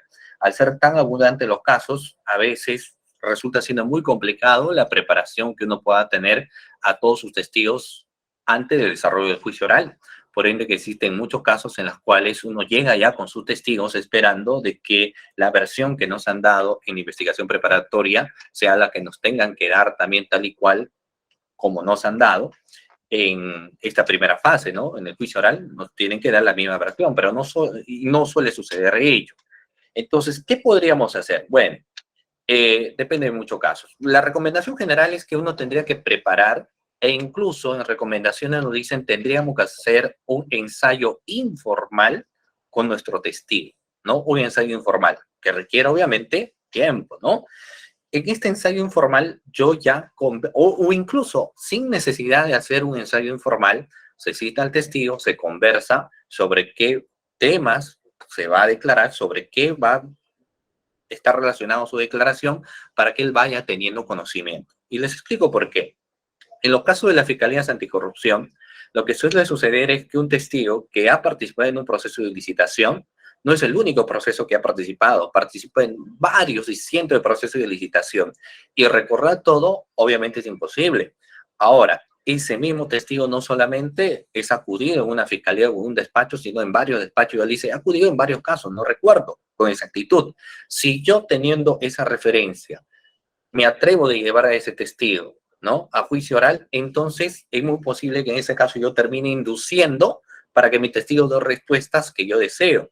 ¿Y por qué se suscita esto? Porque no lo he preparado anteriormente. Entonces, para evitar ello, tendría que hacer, si bien es cierto, no quizás la preparación por la cantidad de casos, debería ser lo ideal, decirle qué pregunta le voy a hacer, cómo me va a responder, para ver algunas cuestiones que respuesta me va dando, si titubea, si no está seguro, si se pone nervioso, tendría que ver todos esos aspectos. Quizás no me dé para ello porque necesito tiempo, pero sí tengo que conversar sobre su declaración que anterior ha dado, la importancia que tiene ello y sobre todo qué tipo de preguntas seguramente lo voy a hacer en juicio oral, ¿no? Para ir preparado como testigo. Entonces, a veces es algunos errores por parte de, sobre todo llamémoslo, ¿no? No descuido del fiscal, sino pongámoslo sobrecarga laboral existente que no le permitió preparar muy bien a su testigo, ¿ya? Ahora, si induces, obviamente puede ser que el juez suceda como lo que el doctor me acaba de señalar, te terminen sancionando. Respecto al uso de las declaraciones previas, por ende, es que si ustedes recuerdan en el caso de Chile, ¿no? Y algunas posiciones que en el Perú también se tuvo, eran las siguientes. Se decía, como estamos en un contexto de virtualidad, se incumple muchas veces reglas establecidas en el Código Procesal Penal para hacer uso de refrescamiento de memoria, para hacer uso de evidenciación de la contradicción, ¿cierto?, que no se cumple, por ende solicitaban la nulidad de todas las audiencias por vicios procesales en el juicio. No obstante de ello, aparte de Chile, se tuvo el caso de España y España dijo, pero estas circunstancias se evidencian en situaciones excepcionales y una de ellas es obviamente la pandemia.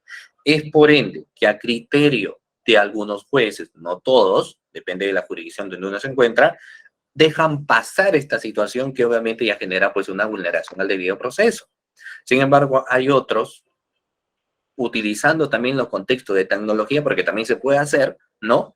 Pueden mostrar el escáner, ¿no?, del expediente y a través del escáner de este expediente puedan ellos visualizar y reconocer o hacer cuestiones también de refrescamiento de memoria y también evidenciar los contextos de contradicción, ¿ya? Esto obviamente va a depender de cómo no solo el fiscal, sino también la misma judicatura aplica o trata de ceñir, así estemos en una situación tecnológica, al cumplimiento estricto de la ley. Muchas gracias por su pregunta. Muchas gracias a usted, doctor, por resolver la consulta. La siguiente pregunta la realiza el doctor Héctor Salazar y se lee así. ¿Se le debe permitir al abogado de la defensa hacer preguntas por hechos que el testigo no ha declarado en el interrogatorio directo?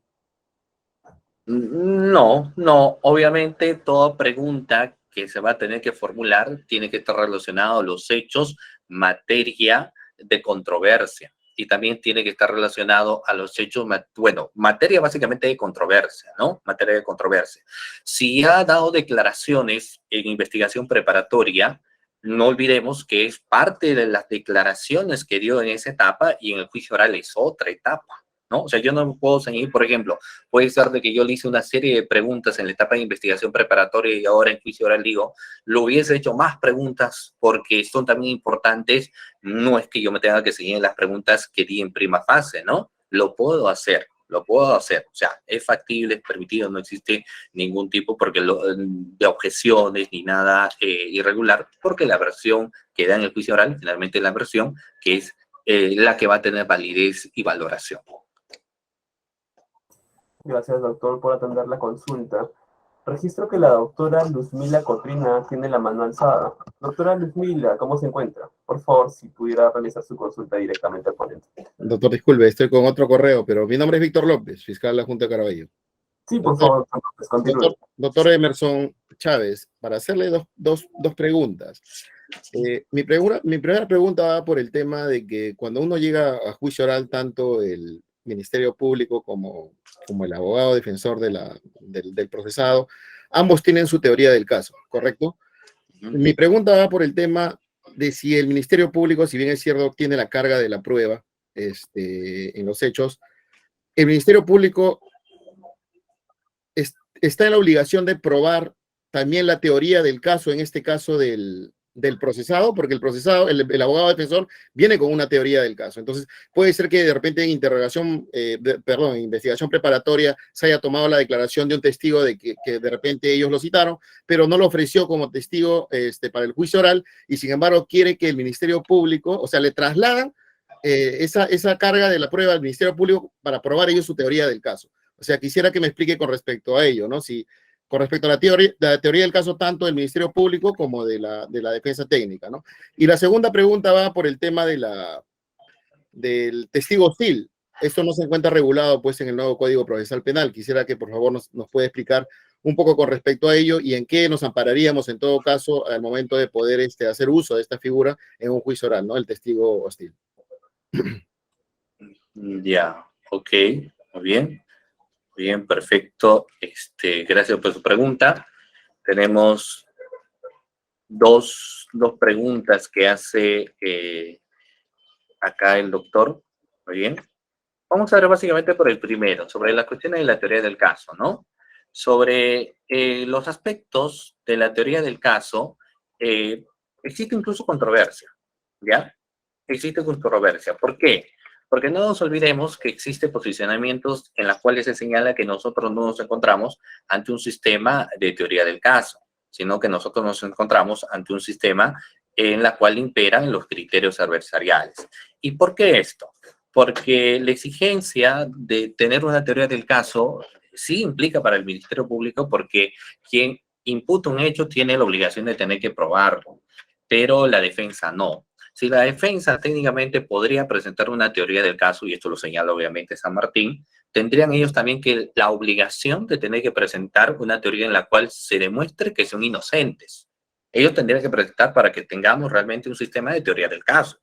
Por ende es que él menciona que lo que nos encontramos es ante un sistema de criterios adversariales con roles diferentes. El rol del Ministerio Público es netamente de probanza, en el sentido de que si formula una acusación sobre unos hechos que imputa, tiene la obligación, llamémoslo así, de tener que probarlo, ¿no? Tiene la obligación de tener que probarlo. Y sobre el otro lado, la defensa se va a presumir inocente hasta que exista prueba en contrario. No existe una obligación de tener que demostrar que tú eres inocente, ¿cierto? Muy bien. Ahora, pero ¿qué pasaría si la otra parte formula su teoría demostrativa, ¿no? Porque es válido. Por ejemplo, si el Ministerio Público va imputando un hecho en la cual señala que fulano de tal mató a otra persona, pero tú como defensa sabes de que tu patrocinado en esa fecha y hora donde se suscitaron los hechos se encontraba en otro sitio fuera del país, por ejemplo, entonces tú estás presentando, llamémoslo así para quienes defienden el contexto de teoría del caso, entonces tú presentas una teoría del caso demostrativa. O sea, tú le vas a decir, oiga, señor juez, la imputación del Ministerio Público no es sobre mi defendido, es errónea porque él estuvo en otro sitio. Pero los dos llegan con sus posiciones y los dos tienen que defender ello. No es obligación del Ministerio Público tener que demostrar la teoría del caso de la otra parte, ¿no? O desbaratar, en este caso, su teoría de la otra parte. Eso lo puede hacer al momento de interrogar, contrainterrogar o en el análisis de las cuestiones probatorias. Lo que tiene el fiscal es, llamémoslo así, ¿no? La obligación de que si lleva su teoría del caso, sobre su teoría del caso tendría que defender, sustentar, tendría que señalar cuestiones probatorias para buscar convencer al juez, pero no está en la obligación de tener que demostrar la teoría del caso de la otra parte. O sea, la otra parte dijo, mi defendido estuvo en otro lugar, yo no podría demostrar la teoría del caso de la otra parte porque sería ir en contra de mi propia teoría del caso. Tampoco estoy en la obligación de desbaratar esa teoría del caso que tuvo la otra parte que me señala que su defendido en ese momento donde se suscitaron los hechos delictivos estuvo en otra parte. Me presento una serie de documentos, etcétera. No, yo tengo que llevar mi teoría del caso y sobre mi teoría del caso yo tengo que defender mi posición y convencer al juez. Es autónomo, es autónomo. Ahora, si hay situaciones donde algunos jueces posiblemente les hayan dicho, bueno, como alguien me decía, en Jerusalén, la tierra prometida, cualquier cosa puede suceder, pero no es dable, no se puede hacer ello. Por el otro lado, respecto al testigo hostil, ¿cierto? Bueno, ahí hay que ver varios factores respecto a lo que viene a ser, pues, en este caso, los temas del testigo hostil, ¿no? Muy bien. Ahora, miren, cuando uno trata al testigo hostil de la otra parte, a veces uno espera esta situación. Cuando uno va a interrogar al otro testigo, es muy posible que ese testigo no esté o no se muestre dispuesto a responder las preguntas o interrogantes que uno lo puede hacer, ¿no? Que pueda llevarme a ciertas confusiones, o sea, que se pueda mostrar hostil. Pero la situación cambia cuando mi propio testigo, que yo espero, ¿no?, quien me va a dar información y va a reforzar mi teoría del caso, termina convirtiéndose en un testigo hostil, ¿no? Entonces, si se convierte en un testigo hostil, ¿no?, defendido, o mi testigo, lo tendré que tratar como testigo de la otra parte, es decir, tendré que evidenciar cuestiones del contrainterrogatorio. Si bien es cierto, esto no se encuentra regulado dentro de nuestro ordenamiento jurídico, sin embargo, por una cuestión práctica y técnica, lo suelen hacer y lo suelen permitir los jueces a nivel de lo diferente desarrollo de las etapas del juicio oral.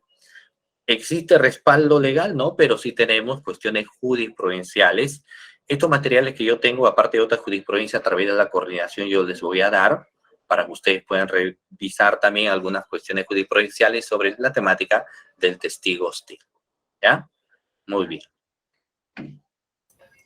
Muchas gracias, doctor, por resolver la consulta. La siguiente pregunta la realiza la doctora Paola Saldaña y dice así: ¿qué debería hacerse cuando un testigo señala no recordar a pesar de habérsele realizado el procedimiento de refrescamiento de memoria? Y nuevamente señala que no recuerda lo que sucedió.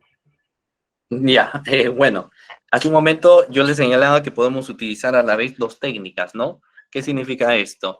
De que en el refrescamiento de memoria yo le voy a poner en el testigo el documento de la pregunta a efectos, básicamente el documento a efecto de que él recuerda si lo firmó o no lo firmó, ¿no? O sea, por ejemplo, yo le voy a presentar un documento en la cual, para que él o ella se recuerda de que ese documento, ese informe, lo emitió.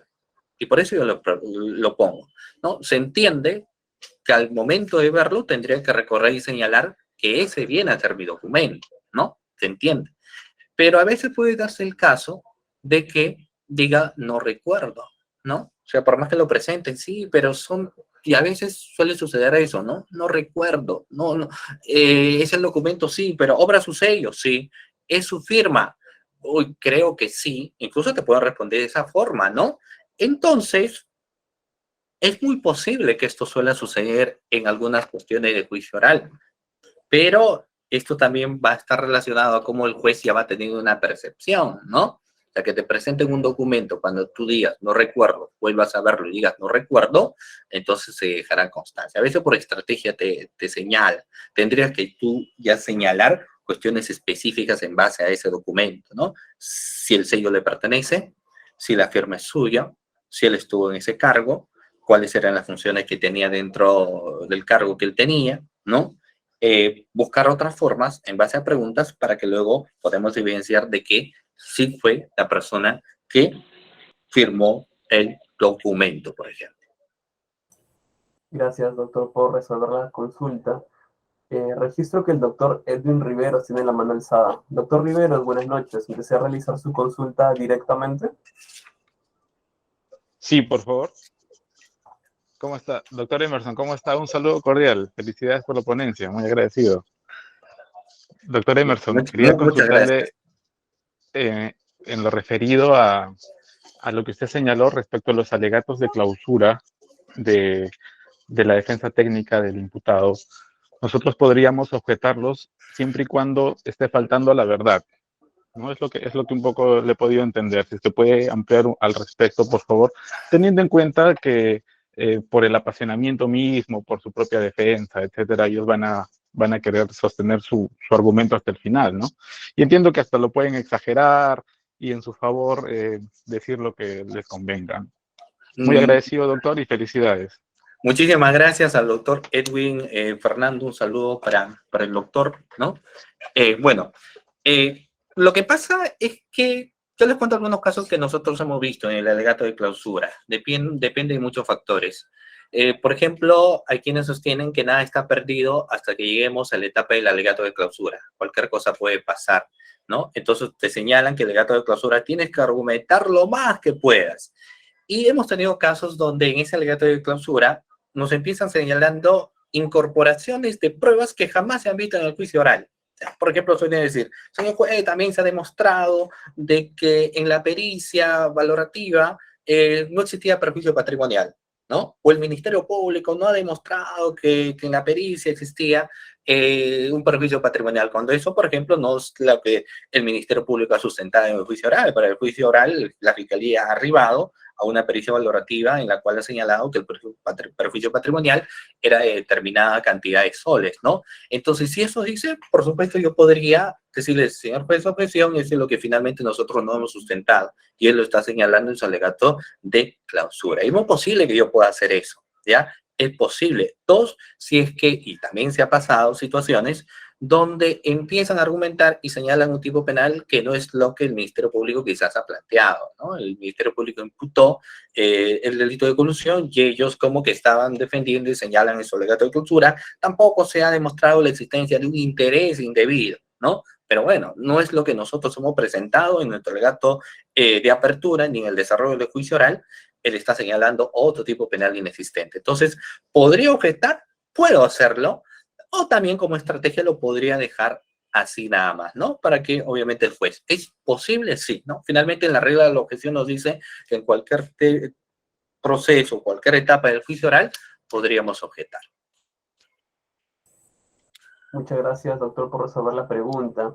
La siguiente consulta la realiza el doctor Henry Reina y dice así: ¿pueden objetarse las preguntas del juez presuntamente aclaratorias, pero que en realidad son un examen del imputado o testigo, supliendo al fiscal o la defensa? Sí, por supuesto que sí.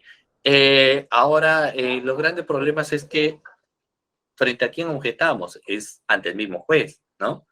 Los jueces, valgan verdades, a pesar que quizá a menos, ¿no? A menos que lo podamos posicionar de una forma adecuada, quizás el juez diga, bueno, estás objetando, ¿no? El juez no hay ningún problema, pero infundada tu objeción por tal situación, ¿no? Es muy posible, a menos que hagamos una buena argumentación y si también el juez, si evidencia el error, podría decir muy bien, fundada su objeción, ¿no? Pero sería de una escala 10 un 2% de que el juez te pueda aceptar, ¿no? Gracias, doctor, por resolver la interrogante. La siguiente pregunta la realiza la doctora María Silva y dice así. ¿Está bien que sea el juez quien, al inicio del interrogatorio de un perito, le solicite que haga una explicación de su pericia y prácticamente haga preguntas iniciales? Y si eso sucede, ¿qué debe decir el fiscal? Claro, lo que pasa es que es una... habría que analizar cada situación. Si el perito va dando una versión, ¿no?, sobre la pericia, clara, explica, son precisamente para que empiece a realizar reconocimiento de lo que viene a ser su pericia, ¿no? Si su pericia es completa, si sufre no alteraciones, no tiene alteraciones, cómo la ha desarrollado. Y bueno, es como que el juez realiza una pregunta un poco abierta. ¿Eso va a repercutir finalmente en las preguntas que yo le puedo hacer a mi perito? Consideran que no. Considero que es una explicación de cómo desarrolló, a cómo arribó, pero considero que podríamos tener otras preguntas más que podríamos formular al perito, ¿no? Ahora, la otra alternativa que tú tienes es señalar, como en muchas de las audiencias se dan, señor juez, usted tiene un papel pasivo, permítanos a las partes poder realizar las preguntas correspondientes, nosotros ya manejamos una estructura, ¿cierto? Pero ahí volvemos a lo mismo. Es posible que el juez te diga, oye, yo simplemente le estoy pidiendo, no, señor abogado o señor fiscal, no estoy atropellando su derecho, continúe usted con la aplicación, señor perito, ¿no? Todavía, en cuestiones prácticas, seguimos evidenciando algunas de estas problemáticas. Gracias, doctor. Y para finalizar la ronda de preguntas, tendremos la intervención de la doctora Juliana Gutiérrez. Doctora Gutiérrez, buenas noches. ¿Desea realizar su consulta directamente? Sí, ante todo felicitar al ponente que por su brillante exposición. Doctor, en su experiencia, ¿qué podemos hacer con un experto, con un perito que concurre a declarar previo a su examen pericial? La fiscalía le pide que aclare, ¿no? Se trata de una herida, una herida realizada, una herida cortante realizada por un objeto punzocortante, ¿no? Lo cual se le pide que aclare al momento de los hechos, porque tal como los testigos, personal interveniente ha declarado, cuando intervienen al acusado, el mismo que incluso declara que portaba una cuchara que en el penal había aprendido a limarla con el fin de protegerse de las agresiones, y es lo que tenía en su casa cuando fue intervenido, porque un hecho flagrante de lesiones graves, ¿no? La teoría del caso era, de la defensa, es, no, se lo ha encontrado con una cuchara, y la cuchara es un objeto romo, que no puede generar ninguna lesión, ¿no? Entonces, los detalles de que estaba afilado los había dado el mismo acusado. Le expliqué previamente al testigo para que pueda aclararnos, ¿no? Respecto a las heridas cortantes, con qué tipo de objetos se podía realizar, haber generado esta herida. Sin embargo, en el momento de declarar, no fue preciso, al contrario, nos indicó de manera general: una herida cortante puede realizarse con cualquier objeto, incluso con una hoja de papel, pero en este caso, es decir, todas sus respuestas iban dirigidas a evadir, a no centrarse en la respuesta, sino más bien abonar a la teoría del caso de la defensa, a pesar de que ya había estado, ¿no? Digamos que aclarara el tipo de objeto que podía que podía realizar ese tipo de heridas. ¿Cuál es la posición? Claro, más allá de las responsabilidades administrativas que pueda tener. ¿Qué pasa si usted advierte un tema de parcialización o quizás de corrupción en ese momento, ¿no? Y con respecto a la pregunta que había formulado uno de los colegas anteriores, no me quedó claro respecto al punto de la teoría del caso, o sea, de la teoría de la defensa, ¿no? Es decir, cuando la defensa alega hechos falsos, más allá de que solicitarle que se le llame la atención, que está afectando, no puede basarse en hechos falsos en una audiencia, sea de prisión preventiva, de la que fuera, ¿no? Que se le llame la atención, porque no podemos aludir hechos falsos, argumentar hechos que no son probados, que no son materia de juicio, que no han sido investigados, etcétera, ¿no? Quisiera, más allá del tema administrativo, ¿no? Eso es experiencia. Muchas gracias por la... No, muchas gracias, doctora. Muchas gracias por su participación y por las preguntas dos en total que hizo. Primero, respecto al perito. Bueno, hay una serie de situaciones ahí, ¿no? Y eso no es una cosa, yo les comento que eso ha sucedido, me ha sucedido en algunas ocasiones. Se entiende que uno quizás hasta cierto punto puede desconfiar de tu propio testigo, porque es posible que tu testigo, ¿cierto?, en juicio oral ingresen los temores, ingresen los miedos, o incluso que el testigo de la otra parte o la otra parte lo haya ingerido, lo haya, llamémoslo entre comillas, quizás amenazado, etcétera, y en el juicio oral se termina convirtiendo en un testigo hostil, ¿no? O sea, pero por más que hemos preparado con ese testigo, le hemos ensayado y en el juicio oral me va diciendo otra versión. O sea, incluso el testigo podemos separar de ello, pero de un perito no, porque de un perito se entiende que el perito hace su trabajo correspondiente, ¿cierto? Y que no necesariamente significa que tiene que reforzar el perito en teoría del caso. Hemos tenido pericias en las cuales señalaban, por ejemplo, la no existencia de perjuicio patrimonial, incluso la no existencia de perjuicio o apropiaciones de caudales. O sea, es muy posible que el perito no siempre se ciña a lo que dice el Ministerio Público.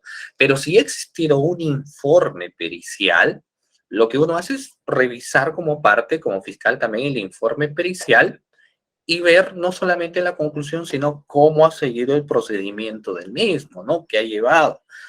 Por ende, el contexto teórico nos señala que uno de los momentos más difíciles en el juicio es contrainterrogar a peritos o incluso hacer preguntas a nuestro propio perito, porque se entiende que ellos conocen de ramas de ciencia que nosotros poco o quizás nada de conocimiento podemos tener. Entonces, señala el contexto teórico de que nosotros también cuestiones de esa magnitud debemos saber, como en este caso respecto al corte. Entonces, quizás es la versión que me dice el perito, pero bueno, que dice cualquier situación te puede con una hoja de bond, pero demuestro en qué magnitud, de qué forma, en este caso, cómo se habría dado, si el objeto era de esta manera, cómo es posible que se habría suscitado, ¿no? Explique, señale, o sea, buscarle preguntas también para que él pueda señalar, ¿no? Para que pueda explicar mejor. O sea, tampoco me puedo quedar si que mi perito me dice, por ejemplo, acá no existió perjuicio patrimonial.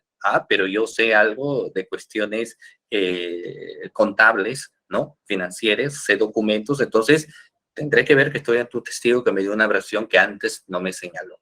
Ahora, son dos cosas puntuales. Se me da una versión distinta, obviamente, a lo que se encuentra en su informe pericial, va a cargar una responsabilidad de esa naturaleza. Pero si él arribó a una conclusión, ¿no? Y él va dando versiones distintas a mis preguntas, entonces hay que ver si previamente a ello yo conversé adecuadamente, le dije, esta pregunta te voy a formular, de esto vamos a hablar, entonces tendría que ver también si previamente a ello realicé un ensayo, ¿no? Con mi perito, ¿no? Quizás no me esperaba ello y no ensayé, entonces se suelen dar estas situaciones. Respecto a lo que viene a ser hechos falsos, lo que pasa es que nosotros sabemos que el Ministerio Público lleva una teoría única, que es una teoría demostrativa, pero la defensa no siempre lleva una teoría demostrativa. Puede tratar de inducir duda razonable, ¿no? Duda razonable. O incluso puede señalar una refutación total a los hechos, ¿no? Es parte de la estrategia que ellos o que la defensa menciona. Naturalmente, todo hecho tiene que estar señalado en cuestiones puntuales que estamos investigando, lo que yo les decía. podrá decirme, esto no es, si el Ministerio Público imputa un delito de robo que ha sucedido el 14 de febrero, la defensa tendrá que hacer todas sus aseveraciones en base a los sucesos que se han dado en esa fecha. La defensa no podría mostrarme hechos que se han dado, por ejemplo, el 18, el 19, porque eso sí sería variarme de hechos en contexto de tiempo, ¿cierto? Entonces, puede alegar muchas cosas la defensa, muchísimas cosas, pero el tema está, ¿qué medios probatorios tiene sobre lo que está alegando? Porque si presentan ellos una teoría demostrativa, que es la teoría que llamamos nosotros, busca quitar la versión oficial del Ministerio Público, tendrían que demostrar.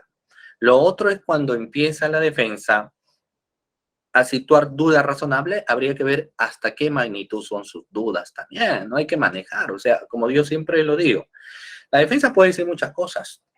El Ministerio Público tiene sus propias teorías sobre el caso, tiene sus medios probatorios, ellos señalan versiones, son sus versiones, pero si no tienen nada que lo acredite, quedan sencillamente las versiones que ellos puedan decir, ¿ya?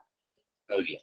Muy bien, doctores, entonces, de esta manera concluimos, ¿no?, la participación, agradeciéndoles a ustedes, doctores, que han estado participando en esta sesión de clase, también al organizador de acá, del Distrito Fiscal de Lima Norte. Muchísimas gracias, doctores, y Dios mediante, pues espero verlos en una próxima oportunidad. Con esto damos por concluido el evento de hoy. Que tengan muy buenas noches y hasta la próxima.